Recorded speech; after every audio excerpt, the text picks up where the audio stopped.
From AI and tech innovations to digital culture and tech careers, we decode it all. My name is Rhonajoy Koome, a software engineer. My name is Mwikali, a data scientist. My name is Kilonzi, a senior software engineer. And I'm Mongina, a data scientist, and together we are Global Tech Sailors. Join us and let's sail these uncharted waters of tech together.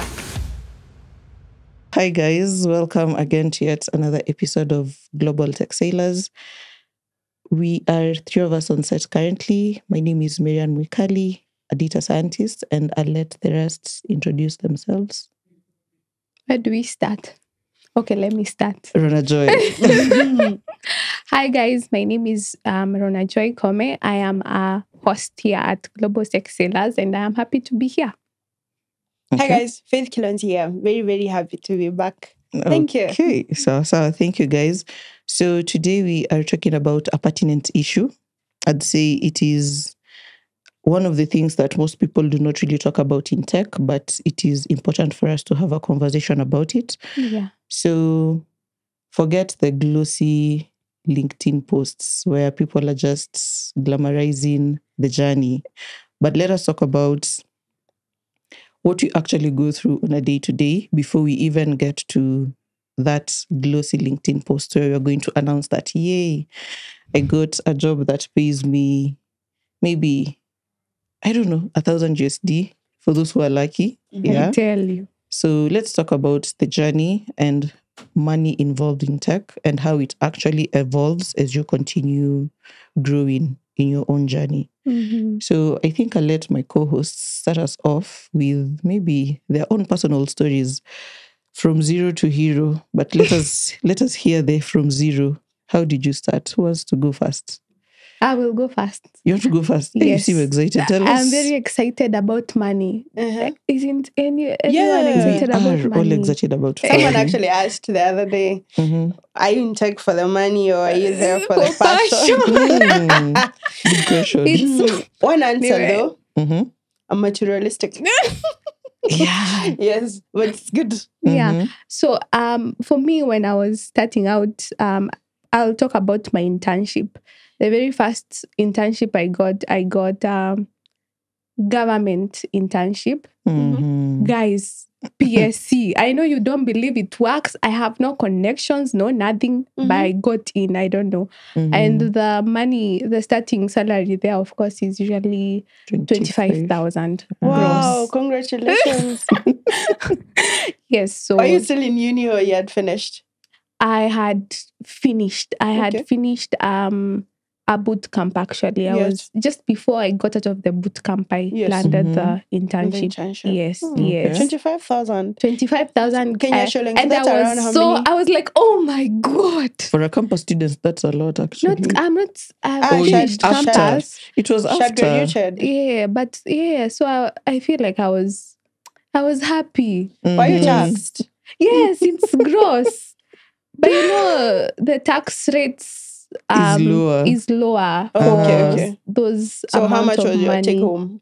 Is it 23K? Oh, wait. Not bad.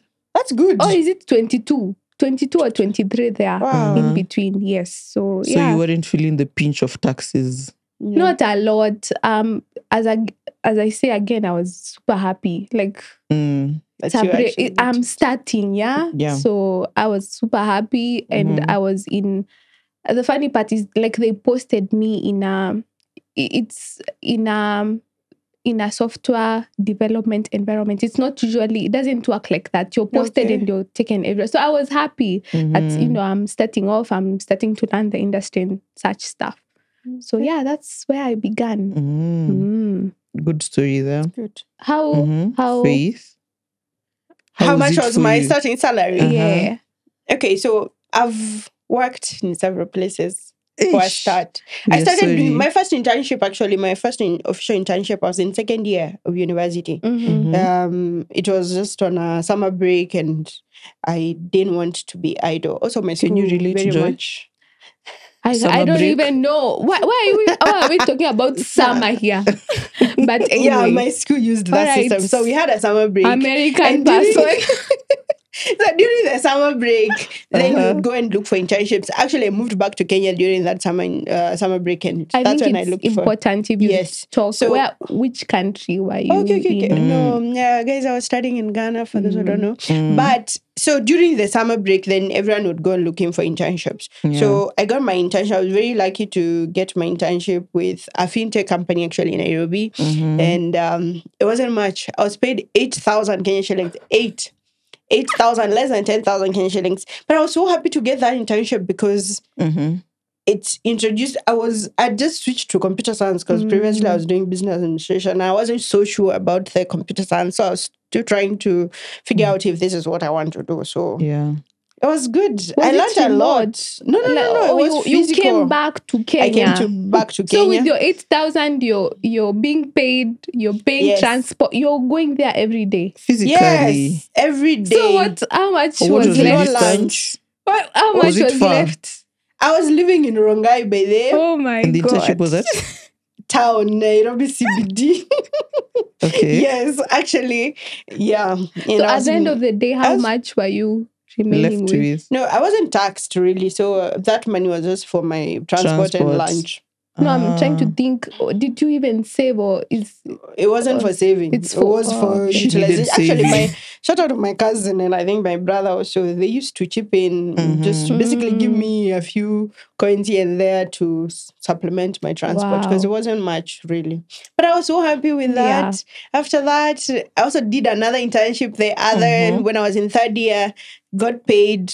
Now that one, it improved at least. Got paid 40,000. Yes. In Kenya? Nairobi. Yes, in Kenya. Wow. In third year? Yes, in third year. So yeah, that's actually when now it was actually around this street that we are shooting at in Westlands. Yes, it was nice. It was nice. The problem was the fact that they didn't pay me until I went back to school.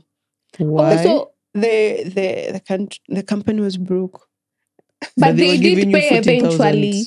They paid me eventually after I went back to school. It was actually very happy money because I wasn't expecting it. Oh wow. Yeah, then after that, then my first official job now after graduation, I got paid. I was being paid 2,500 Ghana cedis.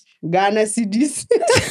But Ghana cedis has... Yes. Wait, Ghana cedis is higher than the Kenyan money? At the time, that would average around 55,000-60,000 Kenya shillings. That's good money. Yeah. That's good money for a start. Net salary. Yeah, it was net salary, that one. That was good money. Once again, was it in Kenya? Ghana. It was in Ghana. That one was in Ghana. My first job was actually in Ghana. Okay. That was 2019, 2020. So that was good money at the time, being paid 60,000. A journey. It's been a journey. I mean, look, from 8,000 from grass to grace, they say. From grass to grace. Is it grace really? But yes, that was good. Not easy. Yeah. Okay. So I want us to also talk about something that is crucial. Mwikali, you didn't tell us how much you were paid first. Guys, I went for attachment where I wasn't paid. So that's why I don't talk about it. It was free. Wow. I'm trying to nurse my trauma. At least you got the skill. You know? Very important. I didn't. Okay, let's move on. That's why I'm not talking about it. But it's okay. It's not worth a story. Thank you, guys. Let's move on, please. So now, the other thing I want us to talk about is the salary breakdown, especially now in our country, because we understand that for different roles, there might be a different paycheck and a different salary range, especially in tech. So for entry level in our country, how much do people go home with? Oh, I've seen companies paying 30,000 for a developer or even a data scientist, analyst. 30K, actually, most Kenyan companies love 30K. Yeah. Yeah, and 25K. So I think 25, 30K all the way to like 70. And that 30K, it's not like you are interning. It's actually it's a full-time job. It's a full-time job. Yes. Yeah, so I'll just read out some of the monthly estimates that we have here. So for an entry-level developer, that is 0 to 2 years of experience. The money that you're going home with is 40 to 70,000 a month. That is probably gross, depending on the company that you're working with. For a junior or a mid-level developer, that is now somewhere between 2 to 5 years of experience. You can go home with 100 to 200. If you're lucky enough, you can hit 250K. Yeah, so that's depending on gross. the company. Again, true. A mid-level software engineer, with an example of 3 years of experience, you're going home with 150 to 200 roughly. 3 years. I know, right? Interesting. Senior engineers, that is 5 to 10 years of experience, 300 to 600,000. Senior software engineer, do you agree to this? 300 to 600. Yeah, I've seen that. You've seen Maybe that in my bank account, kidogo. Hey, okay. but yes, that's usually the average for most companies. For most companies, like 300 to 600. Okay, for a lead dev or for an architect, you're going home with 600 to $1 million. Kidogo, $1 million in our country, I don't know. The taxation rate is crazy. So you go home. You go home with like 700. It will definitely be cut, and then you'll have something like 700 to 600. Yes. No. Right now the taxes are like 45%. No, it's 30. Okay, 35. 37, 40. And then we have the housing levy and everything. So And so the higher the with salary, $1 million Kenyan shillings, you're actually going home with around 600. 600. Yes. Damn. Crazy, right? Yeah. And then you now have the specialized roles like AI developer, cloud, nini, where you're going home with Amanite to 600K. Interesting times, Yeah. And then now we have the lead software engineers who are going with something around 300 to 700. Again, all these ranges depend with the company that you're working in. Yes. Yeah, they are very company dependent. But then our friend here, Global Goddess, as she calls herself, Faith Kilonzi in the making, says that, doesn't say, she asked on Reddit, how much are techies paid in Kenya? And we got some very interesting answers and comments that I'd want my co-hosts to help me read out. I think I'll read this one that kind of stood out. This person says the junior developers earn between 90K to 130K. Mid-level devs around 200 Kenya shillings and above, while senior developers can earn up to 500K Kenya shillings, which I think again agrees to whatever you read. What's true. the other? So for me, I saw someone commenting here. He said that we were talking about a particular company in Kenya. It's a bank. It's a big bank. And he said that the last time they interviewed at this particular bank, the gross salary they were offered was between 350 to 400,000 Kenya shillings for a mid-level developer. But he also knows someone who was offered 600K gross. But he's also had another experience in healthcare, and he was offered 335K gross, and for a 6 years experience. His senior at the same company was earning 450K for 10 years experience. Whoa. Yes. So he also had another one. Actually, he was working for a European company, and he was being paid 350K net salary. This is the first time someone has mentioned net salary. Then the other one was, he also got another remote startup, and he was being paid 100K more. The difference is that the startup was not stable, so he didn't take up the job. So there's also that aspect. You can get a lot of money from a startup and maybe not be able to do much with it. Because after that, maybe it's a contract of 6 months, 1 year, then it's over. it also now speaks to other things like how you manage your finances, how you make money. Yeah. The other one was talking about with his 4 years experience, he was being paid 200,000 by a local company in Kenya. Those are 4 years experience. Yes, but they are also now getting paid 350. So between 2020 and 2025, they've added 150. We also should talk about these. There's another interesting one that for this one, they are talking about, they are saying that their first role guys, they got paid $10 per hour, my friends. And so at the end of the day, they were taking home like 200K. So I think it's good to see that every story is different. I don't know if we should call it lack of favor. I don't know. And he says at the same time, his mentor was earning 150K here locally. With how many years of experience? He didn't say, but I'm guessing. Oh wait, he says four years of experience. Yeah. Guy, my God. So it brings us to the topic of working the numbers for vary. And working for remote companies as compared local to local companies. Yeah. I think the standing, I actually saw someone comment it on the same Reddit. They were talking about how when you work for a remote company, you can evade taxes. Yes, you can. Oh yeah. But, yes. We've talked about financial management, literacy. Actually, even outside of taxes, I still feel like Kenyan companies undervalue talent. Because you see a friend of yours, like he said, he was an entry level, and he also had a home mentor who was earning 150K. My God. The mentor had 4 years experience. For him, he's starting and he's already getting paid. The fact that there's also already a currency differentiation is also where the problem is. For example, right now the dollar is trading at 125, 130K Kenya shillings, right?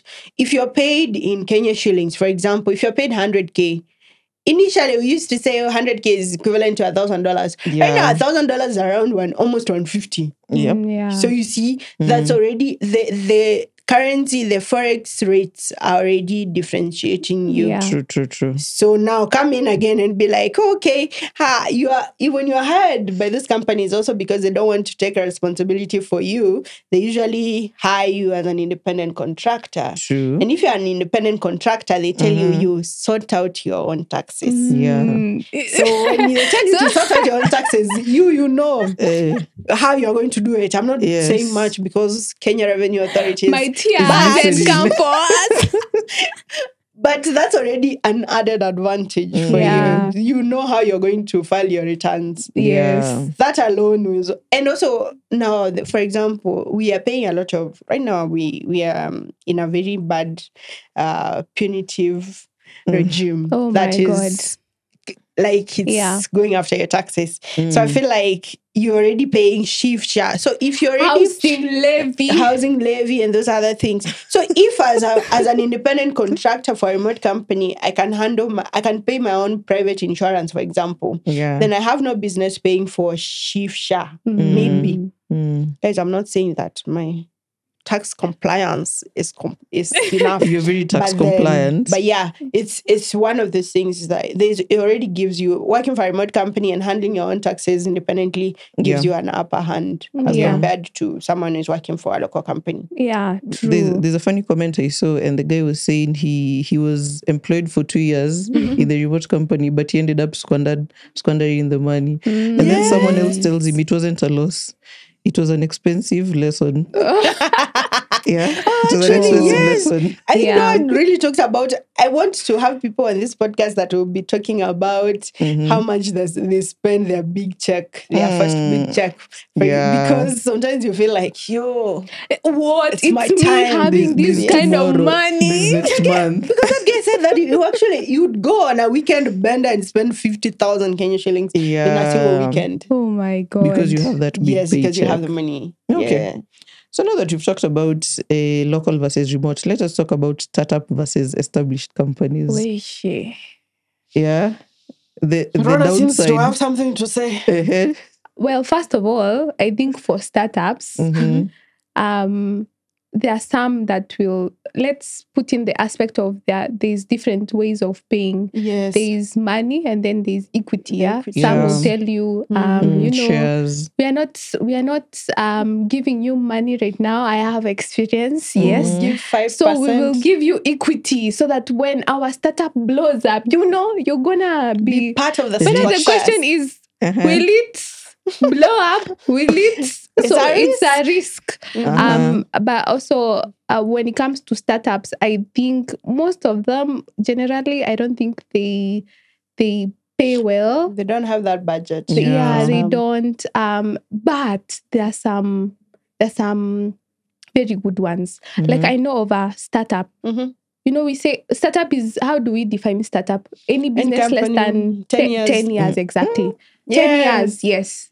Yes. So I know one. 10 years later, Mongina will be saying we're still running a startup. Yes. It's any business, as long as it's less than 10 years, Mongina it's a startup. is absent from this episode, but she's definitely listening. Yes, especially this startup point, because she's a startup founder, guys. Yes. So I was saying, there's a startup I know that I got in.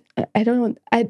I heard that the amount of money that the devs take home is actually so much more than a very famous company we know. I don't know, do I say the major highway. Along the major highway. And actually most of the devs there had like left there because it couldn't match up. So as much as you're saying like startups don't pay, there are some that are paying well. I know why. There's a well-funded startup. And there's also the other one that the founders are like GTS. GTS is not a well-funded startup. We are really struggling, guys. Wow. So subscribe, guys. Support us. We need to get out there. But then I think in Kenya there are different types of startup. There's a startup that is well-funded. There's also the other startup that has a Western co-founder. Yes, especially those ones. Very advantaged. If you have a Western co-founder. Yes, I heard that is also a key part of the investment. Mzungu as a platform. Yes, Mzungu as a platform. I heard that. I saw it on LinkedIn. I was like, yes. So that's actually one of the things that will also determine how much you're paid for that startup. So maybe if you're looking for a job, look at the founders, guys. Before you sign. And also check on their LinkedIn. There's usually the part where it says seed money. And also, I can recommend our website for that, Crunchbase. You can go there and check how much seeding a startup has gotten. Yes. So you can see also the YC companies, the Y Combinator funded companies. There you made it. You're secured. Nice. Yes. But now, of course, now we are saying that the startups are not, compared to the big companies, they don't give you stability. Of course, like you won't get the benefits like what is it called? The insurance. Yes. You can get insurance for some, but it's not even as rich as compared to a well-established company. So I think there are risk factors that you have to look at. Yeah. Okay. Right. So we've talked about salaries. Let us talk about beyond salaries. What are other ways that techies can actually use to make money? Yeah. So I'll talk about the very first one, which is the very most common, freelancing. Yeah. I think people actually take home a lot of money with freelancing, especially if you market yourself out there. Even if you greet people and the first thing you tell them is, hi, I'm a software engineer. Trust me, that person will keep maybe it in the back of their mind. And the next time they hear someone wants something, they'll be like, oh, I know someone who does this. And they'll be like very ready to market you, and you can actually make some extra coins from that freelancing gig that you get at that time. 100%. I think also because one of the good advantages of being in tech, especially for these other roles, for example, software engineering, data, cybersecurity, tech writing, program, project management, those kind of roles, you have an upper hand in terms of you can work from anywhere at any time. So you can have an 8 to 5 and have a 5 to 8. Yep. So within the 5 to 8, that's where freelancing comes in. Yeah. And I think a lot of people don't take advantage of that fact. Yeah. You as yourself, if you're confident in your skill, you can market yourself as independently. True. But also check with your employer, because some employers also don't want you to be working another job. Yes. Yeah. But just manage your time well. Organizations that you can't have anything on the side. Yeah, true. But on that, I'm wondering, I know you've said freelancing. Maybe it's a topic we should talk about. Yeah. But personally, I have really tried these platforms. I know you guys talk of Upwork, Fiverr. Who has landed? I think you have landed, yeah? You have landed a job 2021, 2022, I was maybe then you should Upworker. give us tips on how to land these. Oh, we did an episode of that. Guys, go and check our YouTube channel. And tell us how we land then these freelancing jobs, because I don't think it's as easy. No, it's not as easy. It's not. There's actually a whole you have to write a proposal. Curriculum. You have to write a proposal, know how to bid for the work. True. For example, one of my go-to tips that I always give anyone who is trying to get into Upwork is, for a first job, don't bid lower. Yeah. If they're asking for $20 per hour, do a 10. If you get that first job, you have credibility to bid another one and another one. So start small. And also the best way I've realized also nowadays is, besides the platform, is, like you said, network. Talk to people. Let people know that I can actually do this for you. I've seen a lot of, like the other day, a friend of mine, they did a whole project for another guy, and they were offered $7,000 for the project. That's good money. Yes, exactly. And that is local person. Local independent contractor. So no taxes, no nothing. It's just you going home with the full amount. With someone.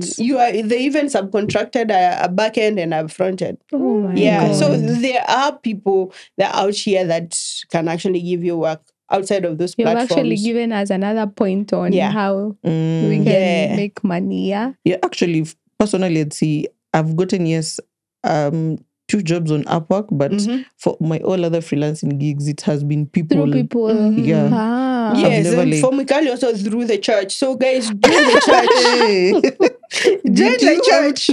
Be consistent in your spiritual life. Yes, please. Yes. Joy, do you want to tell us something about making money? Is it making money, or is it increasing your earning capacity, for example? Oh, okay. I think we can talk about specialization. Like, the more you become, am I allowed to say their name? But anyway, a famous, a very well-known tech influencer, I have seen them saying that they don't look for jobs just because, like, they are really known of how good they are.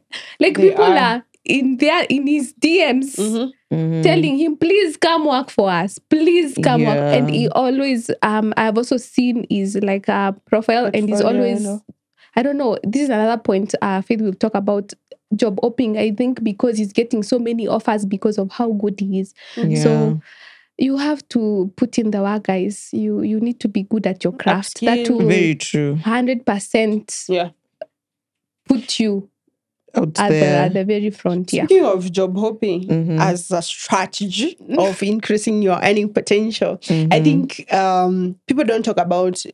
Okay, I was reading this book. It's How Women Rise, and one of the things that people, one of the key points that the author raised was, do not let your job prevent you from pursuing progressing your career. And it was talking about how sometimes we are so blinded by the loyalty of where we are working and the job we are doing on a daily basis that we forget that we have a career to build. And sometimes because you're so focused on that, you don't upskill, like you said, you don't freelance, so you don't learn new skills outside of that. And also at the same time, you stay on the same company. Like, there are a lot of rigid company policies around nowadays that the company says we don't increase salaries outside of 5%, beyond 5%. So every year, yes, you're short of 5% increase, but is that the market rate? No. If you started working for company X in 2020, for example, and you started at 100K, and every year you increase 5%. And today is 2025. You've not even gotten to 300K. Meanwhile, you have 5 years experience today. And right now, like you read, the range for a 5 years experience is between 300 to 450 and 600,000. You see the difference now. Yeah. So there's a difference between you staying loyal to the employer versus it working against you. Yeah. So I have an example. There's someone we used to work with. Let's call her Clouds. Let's call them Clouds. So Clouds and I were working together in 2020, and he stayed in the same company. Today, there's like more than 150,000 difference between my salary and theirs today. Yes, they've been promoted in the company, within the company, but the promotion range is usually capped. Yeah. Me that I've moved 3 other places. Job hopped. So you just have the title. No money. You just have the title, you don't have the money. So you are I'm not engineer manager. I want to give a disclaimer, especially because of my current employer. But what I'm saying is this: I'm not against people being loyal to their employer. I love my employer. I love doing what I'm doing right now. But at the same time, I'm not blind to the fact that the market rate for the industry is growing. So when I get to a point where I feel like, I come back to your desk as my manager and I'm like, can we discuss? I joined at this, I've done X, Y, Z, and I feel like because of the way market rate is at, then can we renegotiate? Can we discuss how I can, beyond this 5% that you guys usually give at the end of the year, can we, because I've seen a lot of people, like in my previous place, the rest of us who joined and found guys there, we were earning more than the guys that were there. Yes. So that's also things that work against you, because if you don't stay, you keep staying at the same place and you're not getting valued like the industry would value you. So every time you have a chance to interview, go and interview guys. And sometimes just go for interviews for fun and just to gauge where the industry is at and how people, what the employers are looking for. It will help you. Yeah. I could say another way of making money is become content creators like us. Yes. And also create courses. That's another speaking of making money as a podcast, Global Tech Salaries is seeking upon you to subscribe, follow us, partner with us, and let's bring your vision to fruition. We do a lot of things here. We are skilled in data science. We are skilled in 100% teaching. We are all teachers, actually. Some of us have master's degree. We are all full stack software engineers. We can do a lot of things. You can train your team as well. And we can also partner with you to market your product. Yes. I have to mention another one. Yes. You can, I don't know if you insinuated it, but I have come to realize, I don't know if you have like a big job, one job, paying a lot of money, you have seen that we are being taxed a lot. They hire the money, they hire the taxes. So I feel like another strategy is having 2 jobs if you can. Because maybe if you're earning maybe 300K here, and another one 300K. I think at the end of the day, you bring back more money than a person who is earning 1 million. Job. Oh, you also burn out quicker. If you're ready for, if you want this money that bad, you can do that. You can do 2 jobs. There's also something I wanted to discuss. If you think your company can negotiate, has an option for you, or the company you're interviewing has an option for you to be paid in a different currency, take it. Especially for the currencies that have higher value than maybe Kenya shillings and the local currency in your country. A disclaimer though is there are some companies that will also take advantage of the fact that they know the average developer in Kenya is paid 100,000 or 5% of the Kenyan population is only paid above 100K, yes. Yeah. So they usually take advantage of that. But if you find an employer who is willing to overlook the local market, please negotiate for your value, because you find someone in India getting paid less than someone in the US. Meanwhile, they're doing the same job. And they are more skilled. And the excuse is that, the cost of living. The cost of living in India is low, in Kenya. The value for my talent is global.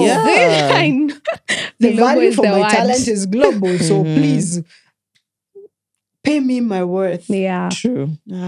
Yeah, true. So I think wrapping up, we can now discuss the myths versus the reality when it comes to money in tech. I know people have been lied to that, tech is an overnight success. You just have to master a tutorial or two and you will be good to take up that. Not even master. You go watch a 7-hour tutorial YouTube and you're good to go. Yeah, I think that's a lie that has been sold to many of us. But what is the reality? Ground in a semaj. Where? One myth is the starting out. And I saw another tech influencer saying this, that they say when you get into a boot camp, you have this idea that once I get out of here, I'm going to be making 200,000. Guys, the reality is you might start with a 30K. Yeah. Yes. Or 8K like me. 8 or an 8K. Or if you are very, blessed, maybe 80, 100. True. Luck plays a very big part in how much you're paid in the jobs that you get. For me, the other myth that I've found is just because you're good, now you'll be paid your worth. My dear, I've seen people with 10 years experience and the numbers you said there, they couldn't get there. They've not gotten to that point because first, maybe the companies they're working with don't value talent like that. So they are paid below market rate. And also some of the companies, people have not really gotten to a point where people don't know how to market themselves, plain and simple. Because if you don't advocate for yourself, no one is going to advocate for you, especially in this market. Because recruiter, HR, they are all told. They're trying to meet they have their a budget. budget. Yes, they have a budget. And sometimes the budget is bigger. But because you've asked for them, they gave you a value and they give you the value that you've asked for. Actually, one of their KPIs is paying you less than they want to. I have seen it. I have had it. So it happens. So advocate for yourself. Advocate 100%. for yourself. Yeah. So I think we can now wrap up. A parting shot you have for the guests. Joy. Please, Faith, go ahead. As I think. Subscribe to Global Tech Salaries and follow us, guys. We need our support. And also for the monies, follow us across our social media platforms. We lead conversations like this, and we need to understand how the market is. And we are best placed, guys, to give you all the good news about this market. True. Yes. Joy? I think I would say we need to do such conversations more often, because maybe sometimes you sit there and you think, wow, I'm earning so much, I'm good. But once you hear what others are earning, you come to... We need, salary transparency should be more common in Kenya. I don't know why people hide these things. I wish people guys, do you know them. how much we all earn individually? I think we do. Salary transparency should start here. We do. Behind the tent. Yes. Oh no, not in front of the camera. We do. Very soon when we make it, guys, we will say. We will tell you those figures. Okay, so wrapping up the episode, I think you've had it from here, guys. The journey of tech is all about starting, grinding, and growing. So continue leveling up, continue staying curious, continue following our podcasts for such conversations. Yeah. Yes. And until then, goodbye, guys. Bye.